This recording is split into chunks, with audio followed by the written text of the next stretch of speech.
এখনকার সময় দাঁড়িয়ে মারুতি সুজুকি ব্রেজা নেওয়াটা একদমই বোকামি হবে। এর অনেকগুলো কারণ আছে, ভিডিও শেষ পর্যন্ত দেখে যাবে, জানতে পারবে। প্রথমে বলি, আমরা জানি যে মারুতি সুজুকি ব্রেজা একটা দুর্দান্ত প্রোডাক্ট, একটা সাকসেস প্রোডাক্ট। অ্যাকচুয়ালি গাড়িটার মধ্যে কী কী রয়েছে সেটা নিয়ে একটু ডিসকাস করি। প্রথমে ইঞ্জিন নিয়ে বলি। 1.5 লিটার ন্যাচারালি অ্যাসপারেটেড ইঞ্জিন পাবে, তার সাথে কিন্তু এটাতে সিএনজি অপশনও পাবে। 103 বিএইচপি পাওয়ার পাবে, তার সাথে 136 নিউটন মিটার টর্ক পেয়ে যাবে। আর যদি গিয়ার বক্সের কথা বলি, 5 স্পিড ম্যানুয়াল পাবে, আর তার সাথে কিন্তু 6 স্পিড টর্ক কনভার্টার পাবে।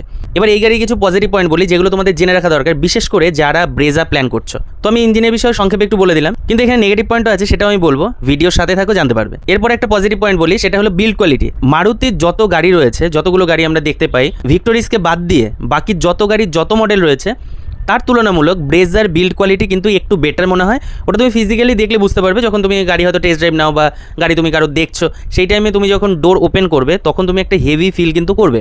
এমনকি তুমি হয়তো বুট স্পেসটা যদি ওপেন করো, সেখানেও তুমি বুঝতে পারবে অন্যান্য গাড়ির তুলনামূলক ব্রেজার বিল্ড কোয়ালিটি কিন্তু একটু ভালো, যেটা প্র্যাকটিক্যালি গাড়ি দেখলে ফিলও করা যায়। এর সাথে পেয়ে যাবে 6 এয়ারব্যাগ, যেটা আগের মডেলগুলোতে ছিল না। স্ট্যান্ডার্ড কিন্তু এখন 6 এয়ারব্যাগ বেস থেকে টপ পর্যন্ত প্রত্যেকটাতেই পাবে। এবার যদি ইন্টেরিয়ারের মধ্যে চলে আসি, নর্মাল একটা ইন্টেরিয়ার পাবে, একদম যে খুব প্রিমিয়াম, যেমন 3XO বা তুমি কিয়া সনেট বলো এই ধরনের, বা ভেনু যদি বলি এই ধরনের কিন্তু পাবে না। একটু সিম্পল একটা ড্যাশবোর্ড দেখতে পাবে, ইন্টেরিয়ার দেখতে পাবে, যেটা মারুতির নর্মাল যত গাড়ি আমরা দেখি কিছুটা বলতে পারো সেরকমই। তবে ইন্টেরিয়ার যেমনই হোক, ফিট অ্যান্ড ফিনিশ কিন্তু দুর্দান্ত পাবে, কোনো রকম ফিনিশিংয়ে কোনো ইস্যু নেই। এরপরে চলে আসি মাইলেজে।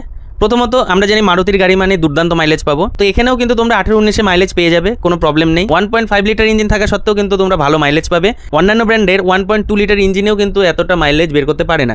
এরপরে একটা পজিটিভ হচ্ছে রিসেল ভ্যালু কিন্তু হাই, মানে ব্রেজা একটা বলতে পারো হট সেলিং কার, কম্প্যাক্ট এসইউভি টাইপের একটা লুক আছে। আর যেহেতু এখন আমরা দেখি যে সিডান বা হ্যাশব্যাক গাড়ির দিকে মানুষ একটু কম যাওয়ার চেষ্টা করে, তারা সবসময় চায় একটা এসইউভির দিকে যাবো, তো একটা কম্প্যাক্ট এসইউভির মধ্যে ব্রেজা কিন্তু একটা দুর্দান্ত অপশন আমাদের কাছে। আর এই গাড়িতে যেহেতু 198 mm এর গ্রাউন্ড ক্লিয়ারেন্স রয়েছে, তো আমাদের কোনো ভাঙাচোরা রাস্তা বা কোনো উঁচু বাম্পার ক্রস করতে একবারও ভাবতে হয় না। মানে আমি এটাই বলবো, ধরো আমার কাছে i20 রয়েছে বা আমাদের কাছে ডিজায়ার রয়েছে, এই ধরনের যদি গাড়ি থাকে, আমরা কোনো বাম্পার হোক বা কোনো ভাঙাচোরা রাস্তা হোক অথবা কোনো কাঁচা রাস্তা, যে কোনো জায়গা দিয়ে আমরা কিন্তু গাড়ি নিয়ে যেতে গেলে আমাদের একটা অ্যাংজাইটি হয়, ঠিক আছে, যে নিচে ঠেকে যাবে কিনা। আর এই ব্রেজার ক্ষেত্রে আমাদের কিন্তু একদমই টেনশন নেওয়ার দরকার নেই, প্রায় 200 mm এর কাছাকাছি কিন্তু গ্রাউন্ড ক্লিয়ারেন্স রয়েছে। তো মারুতির মধ্যে যাদের একটু এসইউভি টাইপের, একটু কম্প্যাক্ট এসইউভি টাইপের নেওয়ার ইচ্ছে, তারা কিন্তু ব্রেজার দিকেই যায়। এবার একটু সিএনজি নিয়ে বলি। 87 বিএইচপি, তার সাথে 121 নিউটন মিটারের টর্ক পেয়ে যাবে। হ্যাঁ, তবে তোমাকে এইটুকু কম্প্রোমাইজ করতে হবে, তুমি যখন সিএনজি নিচ্ছ তখন তুমি মাইলেজের কথা ভেবেই নিচ্ছ, তোমার রানিং বেশি সেই কারণেই তুমি নিচ্ছ। তো সিএনজিদের সাথে পাওয়ার এবং টর্ক কিন্তু পেট্রোলের মতো পাবে না, একটু কম পাবে, তবে ড্রাইভিং করার সময় ফিল করবে হালকা, খুব বেশি না। যাদের গাড়ি হেভি রান করে আমি বলবো তাদের জন্য এইটুকু কম্প্রোমাইজ তো করাই যায়, কারণ আমার মাইলেজ দরকার, আমার গাড়ি অতিরিক্ত বেশি চলে, তাহলে আমার যদি পাওয়ার এবং টর্ক একটু কমও হয় তবুও ঠিক আছে, কারণ পেট্রোল পাম্পে গেলে যখন আমরা পেট্রোল ভরাই সেটাই যে মাইলেজ পাই, সেই মাইলেজের 1.5 গুণ কিন্তু এই সিএনজিতে আমরা পেয়ে যাচ্ছি। তো ওইটুকু কম্প্রোমাইজ করতে অসুবিধা কোথায়? সিএনজির মাইলেজের কথাই যদি বলি, মোটামুটি 28 থেকে 30 মাইলেজ ধরে রাখো। এবার চলে আসি বুট স্পেসে। 328 লিটারের বুট স্পেস তোমরা পাবে। আর টায়ার সাইজের কথা যদি বলি, 16 ইঞ্চের স্ট্যান্ডার্ড টায়ার সাইজ কিন্তু পাবে। তবে এখানে আরও একটা কথা বলি, ব্রেজাতে কিন্তু 4টে ভেরিয়েন্ট রয়েছে, LXi, VXi, ZXi আর ZXi প্লাস। ZXi এবং ZXi প্লাসে কিন্তু অ্যালয় হুইল পাবে, VXi এবং LXi কিন্তু স্টিল রিম পাবে। এবার চলে আসি প্রাইজিংয়ে। এটা যেহেতু 1.5 লিটারের ইঞ্জিন, প্রথমেই কিন্তু কোম্পানিকে 40% ট্যাক্স সরকারকে দিতে হচ্ছে, আর সেটা কিন্তু আমাদের ঘাড়ে চাপছে। তো এটা ধরেই আমাদের এক্স শোরুম আসবে। এক্স শোরুম প্রাইস যদি বলি 8,26,000 থেকে শুরু হবে, 13,01,000 পর্যন্ত কিন্তু এটার প্রাইস তোমরা দেখতে পাবে। দেখো, ব্রেজার কথা যদি আমি বলি, দুর্দান্ত একটা গাড়ি, অসম্ভব ভালো, যে গাড়ির কোনো তুলনা হয় না। একটা কম্প্যাক্ট এসইউভির মধ্যে একটা কমফোর্টেবল গাড়ি যদি বলি, তার সাথে ভালো ইঞ্জিনের সাথে, ভালো রিসেল ভ্যালুর সাথে, পকেট ফ্রেন্ডলি সার্ভিস কস্টের সাথে, তো সব দিক দিয়ে কিন্তু ব্রেজা এগিয়ে। এই কারণে লিস্টে কিন্তু ব্রেজা অলওয়েজ থাকে, এখনও পর্যন্ত ব্রেজা কিন্তু হিট যাচ্ছে। এবার দেখো, হাতের 5টা আঙুল আমাদের সমান নয়, তো প্রত্যেকটা গাড়ির পজিটিভ এবং নেগেটিভ কিন্তু থাকে। ব্রেজারও কিন্তু নেগেটিভ আছে অল্প কিছু, তো সেটা আমি বলি। LXi মডেল, যেটা একদম বেস ভেরিয়েন্ট, সেটাতে হেডরেস্টটাও দেয় না। তো আমি এখানে একটা জিনিসই বলবো, LXi এর যে 8,26,000 টাকা বাজেট, তো ওই রকম একটা দামের গাড়িতে বেস মডেল যতই হোক, হেডরেস্টটা না দিয়ে কতটা পয়সা বাঁচানো যেতে পারে, এটা কিন্তু একটা নেগেটিভের মধ্যে আমি বলবো। কারণ তুমি বালিনোর মতো একটা গাড়ি তো বেস মডেলে যাও, হেডরেস্ট দেখতে পাবে, তাও অ্যাডজাস্টেবল। আর অন্যদিকে যদি ব্রেজাতে যাও, এখানে হেডরেস্ট নেই। এরপরের যদি নেগেটিভ পয়েন্ট আমি বলি, প্রথমে আমি বললাম যে এটা মাইলেজ ভালো, তো মাইলেজ রিলেটেডই কিন্তু একটা কথা আমি বলবো। দেখো, আমরা 3XO, সনেট বা আমি নেক্সনের কথাও যদি বলি, আমরা সকলেই বলি যে মাইলেজটা খুব কম, মাইলেজ পাওয়াই যায় না। কিন্তু আমি এমন ব্রেজা ওনারও দেখেছি যারা মাইলেজ নিয়ে একটু অখুশি। কারণ হচ্ছে 1.5 লিটার ইঞ্জিনের সাথে আসছে এই গাড়ি, যখন সিটিতে উইথ এসিতে চলে 11, 12, বড়জোর 13, এর বেশি কিন্তু মাইলেজ পাওয়া যায় না। তোমরা যদি ভেবে বসে থাকো যে না, ব্রেজা নিয়েছি মারুতির গাড়ি মানে মাইলেজ পাবো ভরে ভরে, এটা কিন্তু একদমই ভুল কথা। 1.5 লিটার 4 সিলিন্ডারের ইঞ্জিনের সাথে সিটিতে উইথ এসিতে 11, 12, 13 এর বেশি মাইলেজ পাওয়া যায় না, যদি হেভি ট্রাফিক হয় ওটা 11-12 উপরে তুমি উঠতেই পারবে না। যদি নর্মাল তোমার গাড়ি চলে, মাঝে মাঝে জ্যাম পড়ছে, মাঝে মাঝে ছাড়ছে, তো তুমি 13 পর্যন্ত যেতে পারবে। আর হাইওয়েতে কিন্তু ভালো মাইলেজ পাওয়া যায়। এই জন্যই বলে যে ব্রেজার মাইলেজ ভালো, কারণ হাইওয়েতে কিন্তু তোমরা 17 থেকে 18 অথবা 19ও কিন্তু পাওয়া যায়। সেটাও ড্রাইভিংয়ের উপর ডিপেন্ড করে। কারণ আমরা যদি একটা ইকোনমি স্পিডে গাড়ি চালাই, ধরো আমরা 80, 85 অথবা 90 গাড়ি চালাচ্ছি, সেক্ষেত্রে এই ব্রেজার মতো একটা গাড়ি কিন্তু তোমাকে 18, 17, 19 এরকম মাইলেজ অফার করে দেবে, যেটা অন্যান্য ব্র্যান্ড একটু করতে কিন্তু অক্ষম। এরপরে একটা নেগেটিভ বলি, খুব বড় নেগেটিভ নয়, তবে নেগেটিভের মধ্যে আমি বলবো ব্রেজার সেকেন্ড রোতে লেগ রুমের কিন্তু একটু প্রবলেম আছে। মানে আমি যদি বলি সেগমেন্টে অন্যান্য গাড়ির তুলনায় তোমার একটু প্রবলেম হতে পারে, তোমার একটু আনকমফোর্টেবল ফিল হতে পারে। মানে মোদ্দা কথা, বসার পরে আমাদের পায়ের কাছে জায়গাটা একটু কম থাকে যদি কম্পেয়ার করি এই সেগমেন্টটা অন্যান্য গাড়ির তুলনায়। এরপরে নেগেটিভ হচ্ছে গাড়ির ইঞ্জিনটা আন্ডার পাওয়ার। এটা আমার কথা নয়, এটা অনেক ব্রেজার ওনার রয়েছে যারা বলে যে ইঞ্জিনে পাওয়ার নেই এতটাও, বা হাই রোডে যাওয়ার পর গাড়ি একটু স্ট্রাগল করে, অতটা পিক আপ নিতে চায় না। এই কথাগুলো আমি শুনেছি।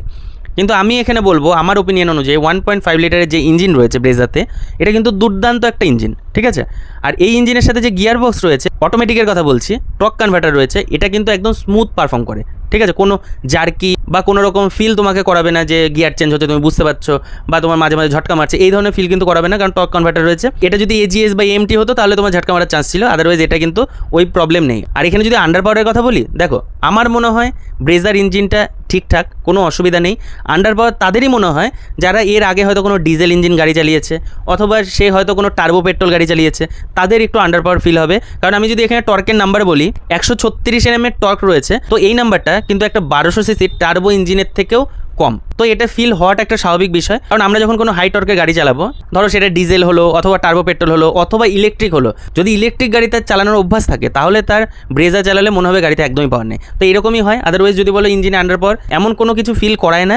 বিশেষ করে যারা এনএ ইঞ্জিন চালায় তারা যখন ব্রেজাতে শিফট করবে তাদের তো কিচ্ছু মনে হবে না। পরে নেগেটিভ হচ্ছে 1.5 লিটারের সাথে 5 স্পিড গিয়ারবক্স। যারা ব্রেজা ওনার রয়েছে তাদের এটা ফিল হয় যে হাই রোডে যখন গাড়ি 100 বা 110-এর উপরে উঠে যায়, তখন তাদের মনে হয় যে গিয়ার যদি আরও একটা থাকতো, মানে 6 গিয়ার যদি পেতাম, তাহলে হয়তো গাড়ি আরটু ভালোভাবে ছুটতো, আরটু ভালো ফিল পাওয়া যেত। তো এটা কিন্তু একদম সঠিক, তোমাদের এটা ফিল হবে যে গাড়িতে 6 নম্বর গিয়ারটার প্রয়োজন ছিল। কিন্তু অটোমেটিকে যদি যাও সেখানে তুমি 6 স্পিড টর্ক কনভার্টার পাচ্ছ। তারপরে নেগেটিভ আসা যাক, সেটা হলো টপ ভেরিয়েন্টে মানে ZXi প্লাসে তোমার জন্য কিন্তু কোনো সিএনজি অপশান থাকবে না। তোমার যদি সিএনজি নিতে হয় তাহলে আগের 3টে মডেলের দিকে যেতে হবে, লাস্টের মডেলে তোমাকে গেলে হবে না, কারণ কোম্পানি কিন্তু সেটা অফারই করেনি সিএনজি। এবার তুমি বলো আমার কাছে যদি বাজেট থাকে যে আমি টপ ভেরিয়েন্ট নেব, কিন্তু আমার সিএনজি দরকার, তাহলে আমি কোথায় যাব? তাহলে আমি টপের দিকে যেতেই পারবো না। আমাকে হয় VXi ZXi নিতে হবে, আদারওয়াইজ টপ ভেরিয়েন্ট নেওয়ার পরে আমাকে বাইরে থেকে সিএনজি কিট ইনস্টল করতে হবে। আর নতুন গাড়িতে কিন্তু কেউই চাইবে না যে বাইরে থেকে ইনস্টল করা হোক। এর পরের একটা নেগেটিভ বলি, যেটা আমার অতটা ফিল হয়নি, সেটা ব্রেকিং নিয়ে। অনেকে বলে ব্রেজার ব্রেকিং একটু হালকা, মানে হার্ড ব্রেক করলে অতটা রেসপন্স পাওয়া যায় না। এরকম যদি মনে হয় তাহলে একটাই কথা বলবো, অবভিয়াসলি তুমি কোনো হায়ার ভেরিয়েন্টের গাড়ি চালিয়েছো, হায়ার মডেল হায়ার সেগমেন্টের গাড়ি চালিয়েছো, অথবা তুমি মারুতি বাদে অন্য কোনো ব্র্যান্ডের গাড়ি চালিয়েছো। যেরকম ধরো আমি 3XOর কথা যদি বলি, দুর্দান্ত ব্রেক। নেক্সটনের কথা যদি বলি, দুর্দান্ত ব্রেক। এই গাড়িগুলোর মতো অবভিয়াসলি তুমি ব্রেজাতে ব্রেকিং পাবে না, কিন্তু ব্রেজাতে যেটা পাবে সেটা কিন্তু এনাফ। এমন নয় যে না ব্রেক হালকা, ব্রেক করলে দাঁড়াবে না, এইসবের কোনো বিষয় নেই। তবে এইসব ইস্যুগুলো তখনই মনে হয় যখন আমরা একের থেকে অধিক গাড়ি চালিয়ে ফেলি, তখন কম্প্যারিজনের মধ্যে চলে আসি যে এটার থেকে হয়তো ওটা ভালো। এরপরে একটা নেগেটিভ, প্রথমে আমি বললাম 328 লিটার বুট স্পেস, তো এই সেগমেন্ট ওয়াইজ 328 লিটার ঠিকঠাক, অসুবিধা নেই। কিন্তু সিএনজি যদি হয়, সিএনজিতে তুমি কিন্তু বুট স্পেস পাবে না, এরকমই ধরে রাখো, কারণ সিএনজির ট্যাঙ্ক কিন্তু ওখানে এরকম ডিকির মধ্যে ফিট করা থাকে। তো বুট স্পেস টোটালটাই তোমায় কম্প্রোমাইজ করে দিতে হবে যদি সিএনজি ভেরিয়েন্টে যাও। তো আমার মতে কিন্তু এটা একটা নেগেটিভ পয়েন্ট, কারণ আমরা সিএনজি নিচ্ছি মাইলেজের জন্য। মাইলেজ পেতে গেলে আমার গাড়িতে যদি আবার 5 জন বসে থাকে, আমি তাদের জিনিসপত্র নিয়ে যাওয়ার জায়গা পাবো না, তাহলে এবার আমি লাগেজগুলো কোথায় নেব? কারণ একটা জিনিস পেতে গিয়ে আমাকে যদি অন্য জিনিস কম্প্রোমাইজ করতে হয়, সেটা অবভিয়াসলি নেগেটিভ পয়েন্ট। চলো পজিটিভ আর নেগেটিভ নিয়ে অনেক কথা বলে দিলাম, এবার বলি ব্রেজা নো ডাউট দুর্দান্ত গাড়ি। তুমি সেল নাম্বার দেখে নাও, তুমি রিসেল ভ্যালু দেখে নাও, সব দিক দিয়ে কিন্তু ব্রেজা এ ক্লাস রয়েছে, নিশ্চিন্তে কিন্তু ব্রেজা নেওয়া যেতে পারে। কিন্তু আমি প্রথমেই বললাম যে ব্রেজা নেওয়াটা কিন্তু আমাদের জন্য বোকামি হবে। এর কারণটা এবার বলি, তোমরা যদি প্ল্যান করে থাকো যে তোমরা ব্রেজা নেবে, হয়তো বুক করে ফেলেছো অথবা কেউ ভাবছো যে বুক করাতে যাবে, তো তাদের ক্ষেত্রে আমি বলবো যে এটা একদমই এখন হোল্ড করে যাও, কোনো প্রয়োজন নেই ব্রেজা নেওয়ার। তোমার যদি অন্য কোনো গাড়ি পছন্দ হয় তুমি নিতে পারো, আদারওয়াইজ যদি তোমার ব্রেজাই পছন্দ হয় তাহলে তুমি অপেক্ষা করো। কারণ আমাদের প্রেজেন্ট মডেলে ইঞ্জিন অপশন রয়েছে দুটো, একটা হচ্ছে 1.5 লিটার এনএ, একটা হচ্ছে 1.5 লিটার সিএনজি। তবে ব্রেজার ফেস লিফট খুব শীঘ্রই কিন্তু আসছে। হ্যাঁ, ডেট হয়তো অ্যানাউন্সমেন্ট হয়নি, কিন্তু সোশ্যাল মিডিয়ার যুগে আমরা কিন্তু এটুকু খবর পেয়ে গেছি যে ব্রেজার ফেস লিফট আসছে। তো এই ফেস লিফটে কিন্তু 1 লিটার টার্বো ইঞ্জিনও পাওয়া যাবে, যেটা ফ্রংসের টপ মডেলে থাকে।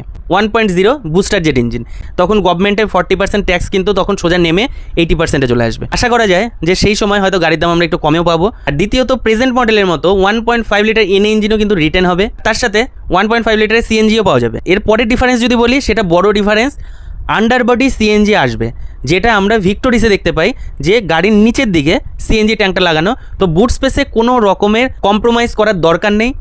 যাদের সিএনজি ভেরিয়েন্ট পছন্দ তখন তারা নিশ্চিন্তে নির্দ্বিধায় নিতে পারে, কোনো রকম প্রবলেম নেই। কিন্তু প্রেজেন্ট মডেলে দেখবে অনেক মোটা টাকা অফারও পাবে।